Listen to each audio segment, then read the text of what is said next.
Hey there everyone, it is currently 2 whole hours since Endgame wrapped up for us at What Culture Towers, and well, my thoughts, I'll let you know once my brain has reformed from being a sludge of pure emotion. There are so many twists and turns and fan-pleasing moments packed into Endgame, more so than your average Marvel film, and though it maintains several franchise traditions, there are major spoilers from here on in, by the way, it also divests from one in particular.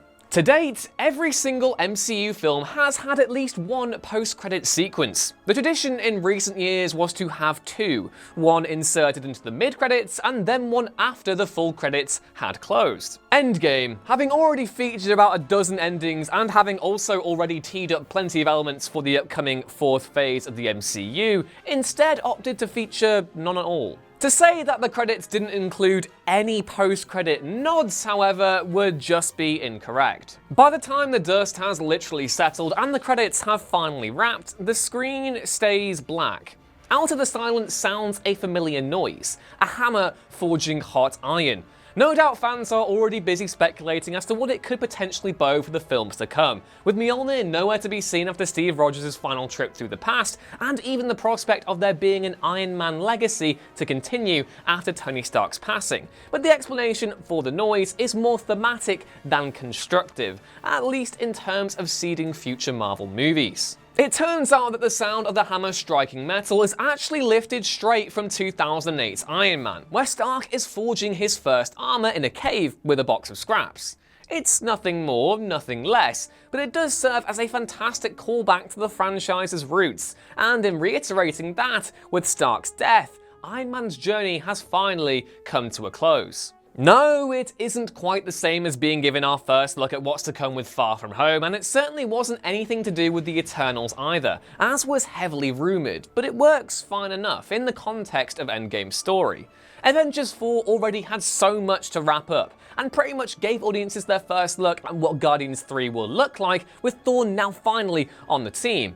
That, if anything, works just as well. And now for Stan Lee's cameo. The Stan Lee ident from Captain Marvel might not have been present for Endgame, but the late great legendary Marvel figurehead was still in the film, in what looks to be his final live-action cameo, recorded before his passing in 2018. When Captain America and Iron Man head back to S.H.I.E.L.D.'s 1970s headquarters, the camera lingers just outside and follows a car speeding past.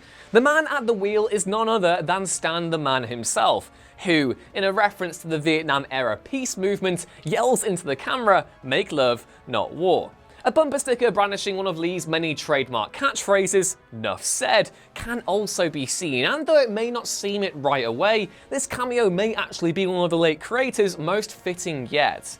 Sure, the Avengers co-creator signed off many a message with Excelsior, but Nuff said is just as definitive, just like all his works. And that was Endgame's post-credits and Stan Lee cameo explained. Be sure to let us know what you thought of both the post-creds and the Generalissimo's cameo down in the comments below. And like, share and subscribe if you want to see more delirious and yet so delicious Avengers content to come. As always, I've been Ewan. You can catch me over on Twitter at EwanRuinsThings. Happy Endgame Day 2, by the way, and I'll catch you next time. Bye!